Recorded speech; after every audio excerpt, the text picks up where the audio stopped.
And good evening, everyone. Buenas noches y a las todos. Good evening. And welcome to Los Lobos de la Lucha, your weekly CMLL post show here at BC Wrestle Pod. My name is Mikey. I'm El Jefe of BC Wrestle Pod.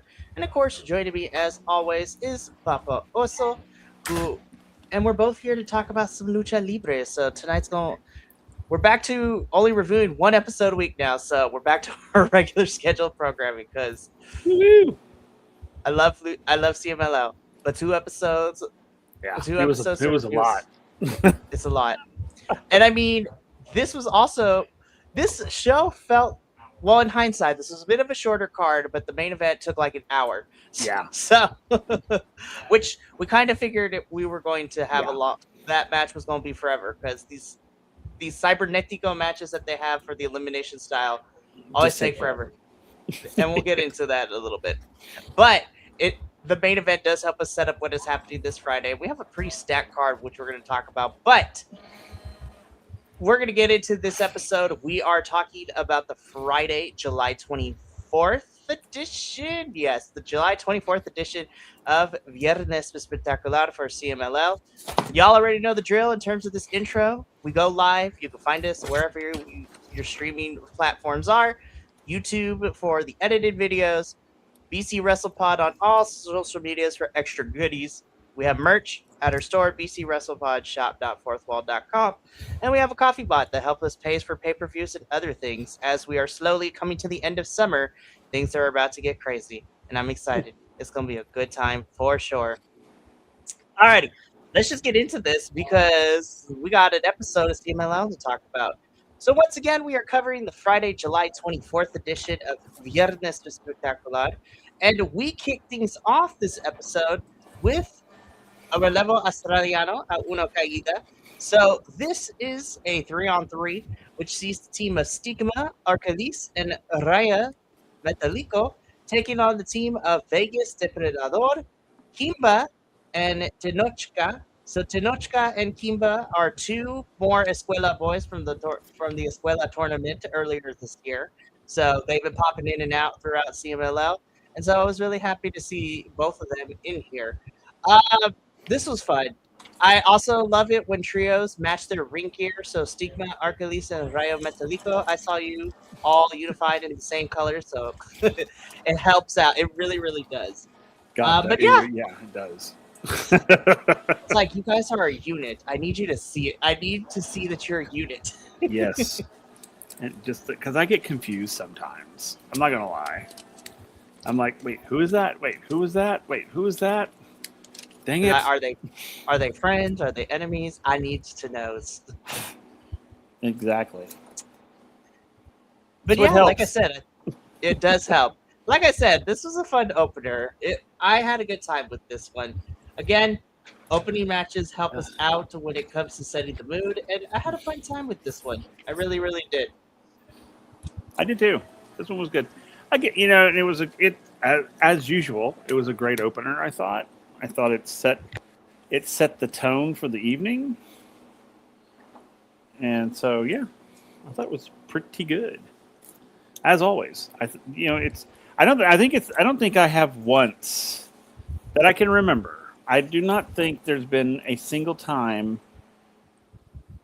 and I may misspeak, and you may be like, "Well, there was that one time," but I don't ever remember an opening match that was disappointing. Mm. Like truly, like oh God, it's like, oh Lord, this is what we're in for tonight. I was trying to think. I was like, has there ever been one? As far as long as I've been involved with CMLL, but I could not think of one. So, which is good on my part, I guess. But other people may be like, no, no, no, no, no, no. There was a couple of stinkers, but Like the internet remembers. yeah, and they may, and that's what I'm saying. I cannot recall ever being like super disappointed in an opening match. I have to agree with you, and even the matches that aren't necessarily like The cool thing about CMLL is there has never been a match since we started watching CMLL where I think, gosh, this match is awful. Yeah. Because I was just like, this is horrible. I have been like a little underwhelmed at sometimes, but Yeah. every match has never reached the level of like, oh wow, this is bad. Yeah. Yeah. Exactly. That's what I'm saying. So I mean, this was good. I really enjoyed this match. You know, I really did too. because like Stigma, I really like Stigma. So it was really neat to see him. The others are newer to me Mm-hmm. because I don't know. Because when they were announcing everybody, I was like, okay, Stigma, I know.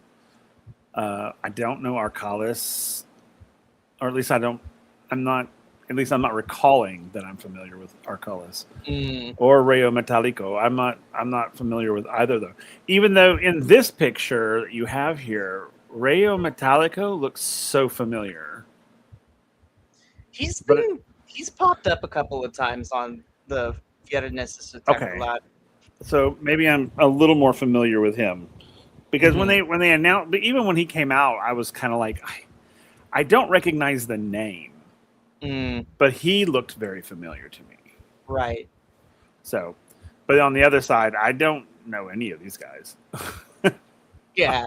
So I mean, Vegas has been on the show before, but like I said, Kimba and Tenochka are some of the Escuela boys from the tournament, and they pop in ever sporadically. So I have appreciated the last couple of weeks of CMLL putting in the Escuela boys into the opening matches too, because it's really fun to watch. Yeah, I like that too. But I mean, like I enjoy it when I don't know the people because it's like I get to meet new people, and it's like I love it. Right. And then from the perspective of a wrestling fan too, like when you are being presented with somebody new that you haven't seen before and have no prior history with them, it helps you get a more accurate perception and perspective on them too, of whether you're going to like them or not too. Because we have seen many of the times where we've always heard be like, oh, this person's great. And then when they come here, it's like, I need to warm up to them. Right. But I mean, I enjoy it when new people come in. Oh, absolutely. It's always fun. Well, like I said, this opening match was great. Vegas, Kimba, and Tenochka do pick up the win here. And we move on to our second match of the evening. And as I expected, I was just like, Villano Tres Jr. I was like, never change. Yeah. Fighting the Dragon Boys. For real. So this match was interesting in the sense because when we talked about this match last week, it was both Villanos who were going to be teaming together. But for whatever reason, we have Villano Tres Jr. and Infarto as a substitute, taking on Dragon de Fuego and Dragon de Legendario. And shout out to Dragon de Fuego, who really liked our report card on the social medias for the show. So that was insane. I was like, oh my gosh, they actually pay attention? That's crazy. Anywho. That's awesome. Yeah, so shout out to Dragon de Fuego for liking our report card from this episode. But anyways, so yeah, Infarto is subbing in for Hijo de Villano Tres Jr., so no idea what happened. But this is another fun one. The crowd loves, well, in general, the crowd really loves the Villanos, and Villano Tres Jr. was definitely the crowd favorite in this one. Yeah, he really was. But, I really like the Dragon Boys over here, though. I do too. I like the fact that they're kind of flamboyant. Like, and I don't mean like flamboyant. I mean they're just very vivid to me every time as they're coming in. Everything so important. Yeah, the presentation of them is really fun. Yeah, and I like their presentation. I really do. So, but this was a really good match. It really was. I do want to know what happened to the other Villano, though.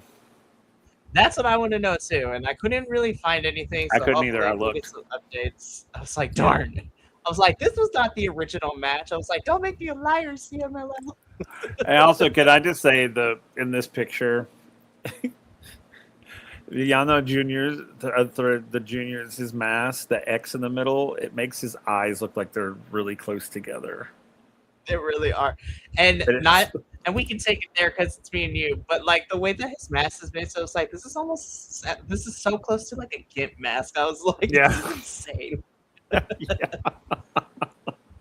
Yeah, but it was fun. I really enjoyed it. I was like, okay. I was like, all right, American Horror Story, sit down. I know that's. Yeah. Oh my gosh. Yeah. I will say though, I forgot that this was a time limit match. I really kind of got into this match after a little while. I was like really into it, and then suddenly it was like, wait, it's over. I was like, but yeah, you're like, oh wait, yeah. Like I said, they're really doing the tag team Relampogo matches because this is exactly what this was, and I was like, I felt the same way. I was like, oh yeah, wait, it's over. Oh wait, I forgot it. It's the Relampogo match. I was like, duh. I know, which I love. I love that they're doing this with the the duos, I guess tag teams, but right, having tag really team lightning matches. I really like this. I think it's cool. Well, it's really cool. I totally forgot. Yeah, it's really cool. And again, like with the Relampogo tag team matches, you get 5 more minutes than you do regular, so it's 15 instead of 10. Right. But it's still as equally be like, hey, let's throw in as much as we can, and the stakes are there, and you have to win within a certain amount of time, which we love. Exactly. So, but Villano Tres Jr. and Infarto would pick up the victory over Los Dragones. So I love Los Dragones, and like I said, shout out to Dragon de Fuego for looking at her stuff, which is really, really fun. But we move on though because, Will, the girls are fighting. This was such a good match. Holy crap, man! Oh, of course it is. I was like, the minute I knew who was going to be in this match, I'm like, oh God. I'm like, oh God. And of course, my girl Persephone, who I just love. But I was just, when they were just listening, when I was looking at who all was in this match, I was like, oh shit. I was like, oh damn. All right, yeah. Girls. They've really done a good job of like having some really stacked teams over the last couple of weeks, because at the forefront of this is Tessa and Persephone, whom are going to be going at it. Tessa is challenging Persephone this Friday for the CMLL Women's Championship, and so over the last month, they've been going at it in 3-on-3 action, which has been really fun. And the women that they have been subbing in and out for Tessa and Persephone's team have been great. This was no exception, because you have the team of Tessa Blanchard, Scotty, and Gara Negra taking on Persephone, Reina Isis, and Keira, which, again, Tessa and Persephone going at it. You got Scotty and Reina Isis for, like, the muscle. And then also, Gara Negra and Keira have been fighting each other since they got here, like, a couple months ago, too, which has been really fun. Oh, yeah. The match rolled. I really like this one. This is, again, I really enjoy seeing Scotty in the ring, and I feel like, not to say she was bad before, but like she's really improved a lot, and she has. Like CMLL really loves her too. I was like, yes, I make way for the big girl. Like, Well, the thing about it is, it's like,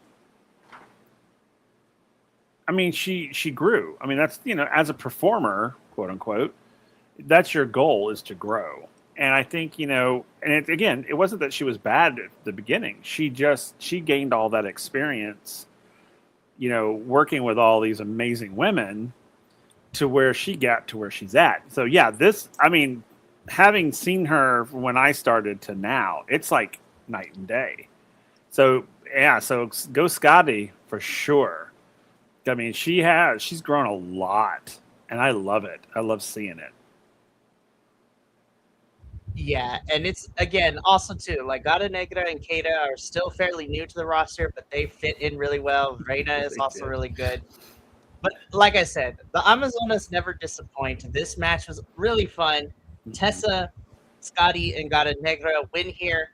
But the real talking point, well, because the match was awesome, but the cherry on top was what happened afterwards. Because Tessa immediately gets in Persephone's face, because they got the match coming up this Friday, and Persephone just doesn't even wait.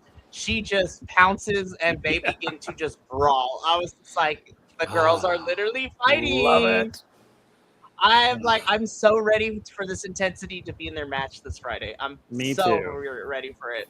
Oh, me too. Me too. So more on that when we preview this Friday's episode, because this Friday's episode is stacked. So Yeah. it's gonna be some good stuff. But we got to keep it going though, because afterwards we get into our semi-main event, which these boys have been fighting for what seems like forever, but it seems that this was the finale to this feud.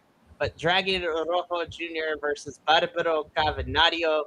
This is the grand finale of their feud that has been happening between them the last couple of months. And honestly, this was probably my favorite match between them Yeah.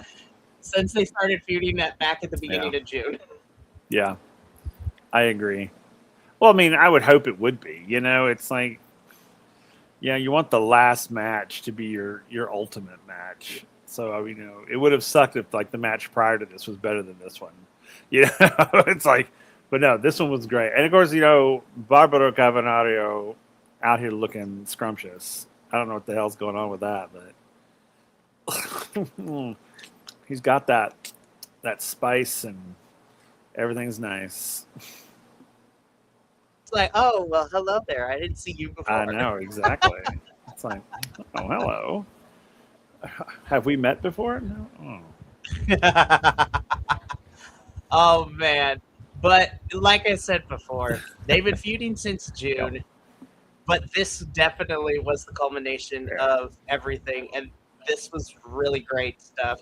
And, one-on-one, no shenanigans. Dragon Rojo Jr. finally is able to beat Barbaro Cavernario one-on-one. And then hopefully that means that both of them will be moving on to whatever's next for them. But honestly, this has been a pretty fun summer feud. And this match really was the culmination of the summer. And again, really fun stuff. Really fun stuff. Yep. Agreed. Now, let's get into meat and potatoes now. Woo! Okay. Yeah. So, as we already figured out, this last match was going to be the last hour of the whole entire show. But we got our single elimination style torneo cibernetico for the 2026 Leyenda de Plata. So the big tournament here that happens every year at CMLL leading into the Grand Prix. But this is 10 men, and the final two will go on to face each other in the finals of the Leyenda de Plata this Friday.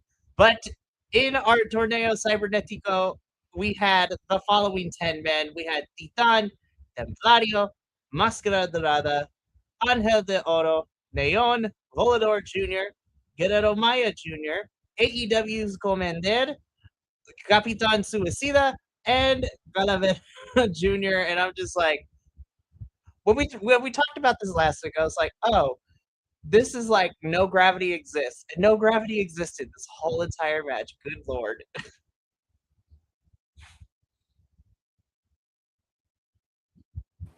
Yeah, that is so true. I was like, did anyone even touch the ground?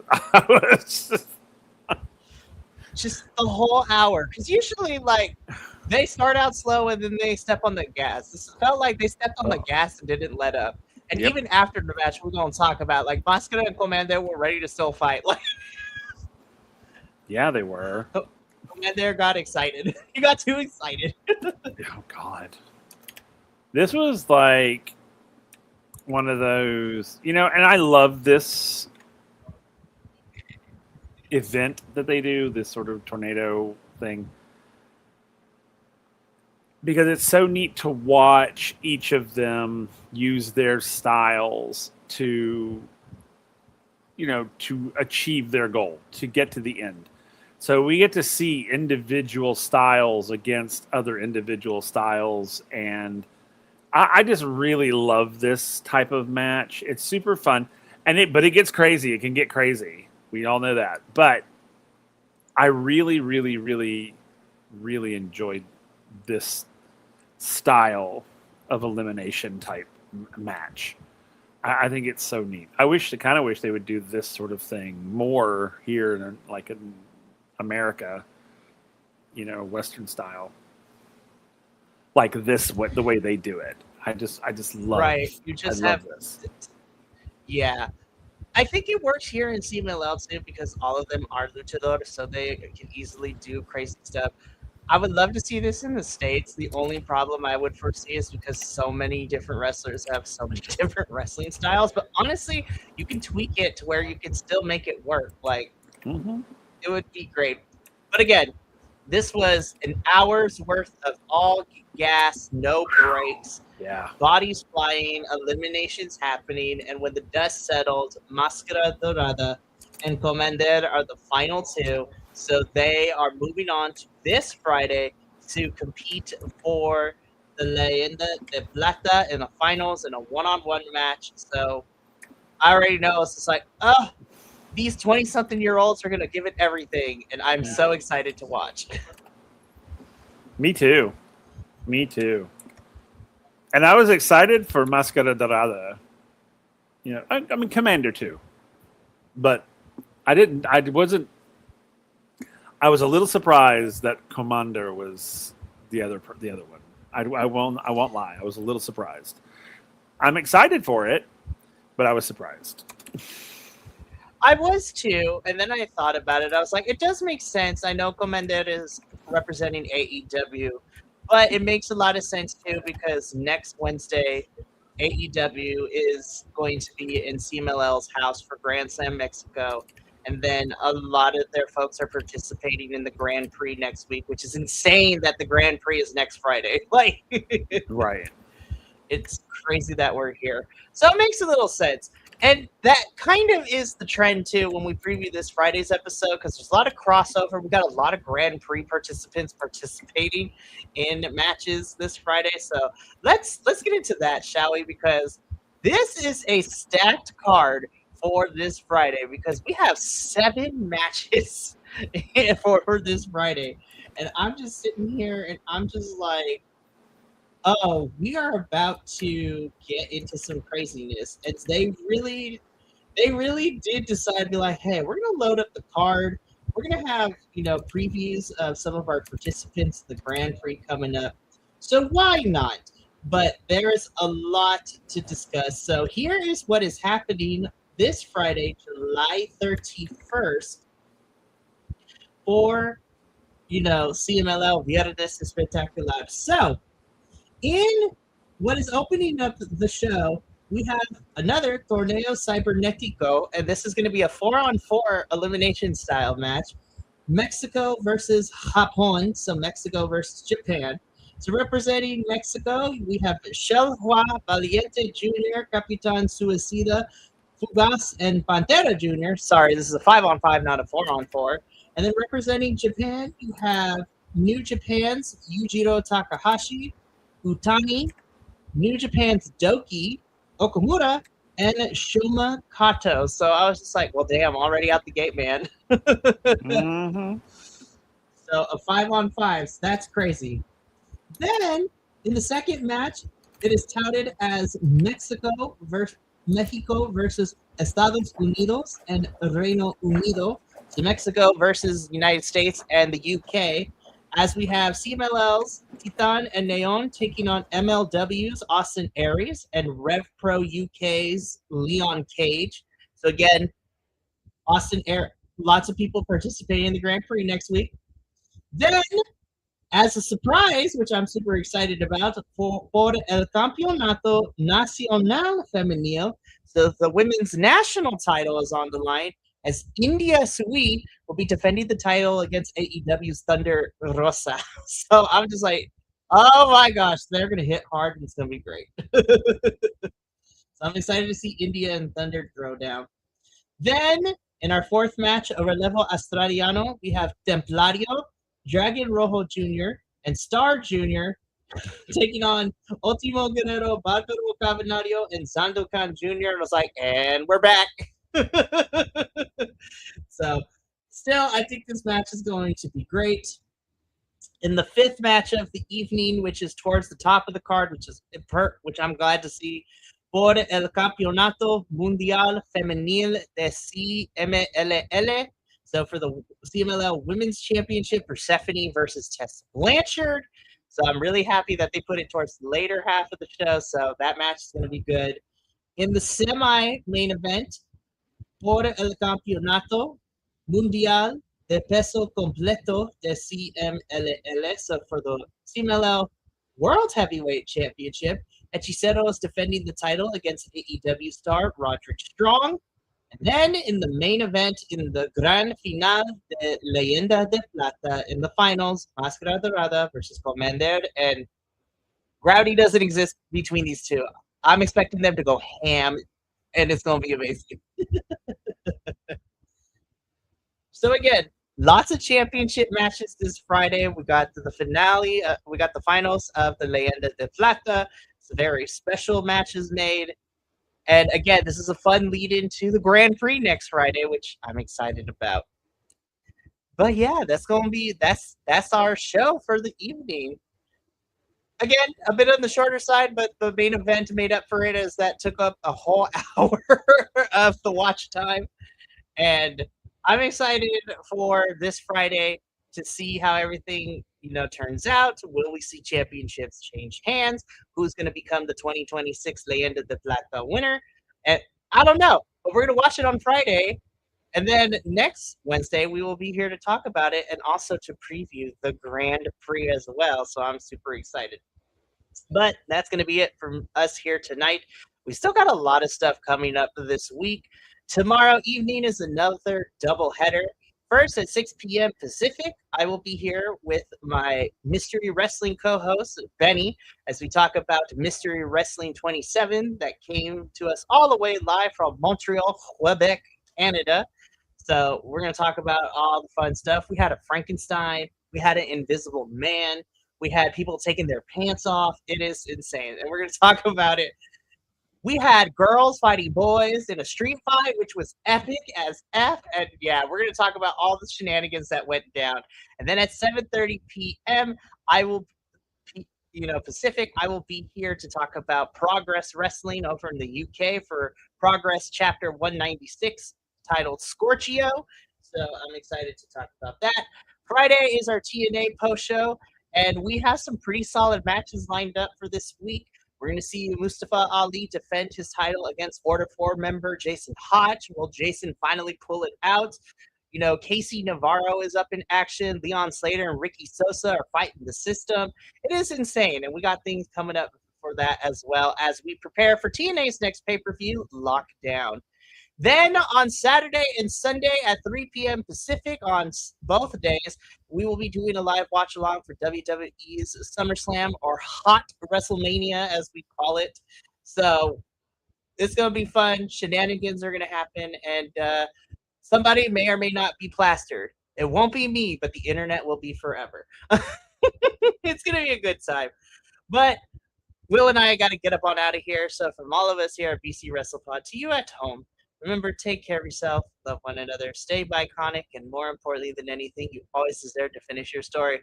Catch you tomorrow for another doubleheader. But until then, sayonara, adios, and until next time, peace.